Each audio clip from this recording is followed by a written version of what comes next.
नमस्कार, मैं सरला रावत शाह। आप देख रहे हैं पब्लिक एक्सप्रेस न्यूज। स्वागत है आप सभी का। पंजाब में भारी बारिश के बाद बाढ़ ने अपना कहर बरसाया। कई गांव जलमग्न होते हुए दिखाई दिए हैं और कई गांव में अभी भी बाढ़ का पानी है। ऐसे में इस बाढ़ से एक अच्छी खबर भी सामने आई है, जहां 30 साल पहले अपनी मां से जुदा हुआ एक लड़का अपनी मां से फिर मिल पाया। जगजीत सिंह को ये खबर भी नहीं थी कि वो जिस गांव में मदद के लिए जा रहा है, जहां बाढ़ से लोग अपने अपने घरों से दूर हैं, उन लोगों की मदद के लिए जा रहा है, वहां उसे 30 साल पहले अपनी जिस मां से वो अलग हुआ था वो मां मिल जाएगी। जगजीत सिंह पटियाला के एक गांव पहुंचता है मदद के लिए और वहां उसे अपनी मां मिल जाती है।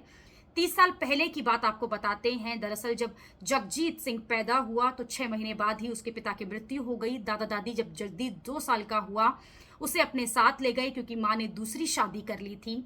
कुछ सालों बाद जब जगजीत को अकल आने लगी तो उसे ये बताया गया कि एक एक्सीडेंट में उसके माता पिता की मृत्यु हो गई। उसे नहीं पता था कि उसकी माँ जिंदा है। जब वो 19 जुलाई को पटियाला पहुंचा रेस्क्यू टीम के साथ मदद करने के लिए इन गाँव में, तो उसकी बुआ ने फोन पर उसे बताया कि पटियाला के एक गांव में ही उसका ननिहाल है। फिर क्या था, वो ननिहाल पहुंचता है, वहां से एक के बाद एक जानकारी इकट्ठा करता है और ननिहाल पहुंचने के बाद उसे पता चलता है कि पास के ही एक गांव में उसकी माँ शादी करके चली गई थी। वो उस गांव में पहुंचता है और अपनी माँ से मिलता है।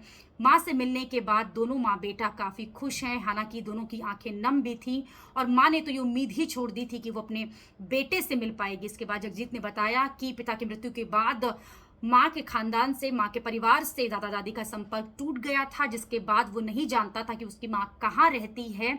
और अब उसे अपनी लगभग 3 दशक पहले जिस माँ से वो बिछड़ा था, उस माँ को मिलकर वो बेहद ही खुश है।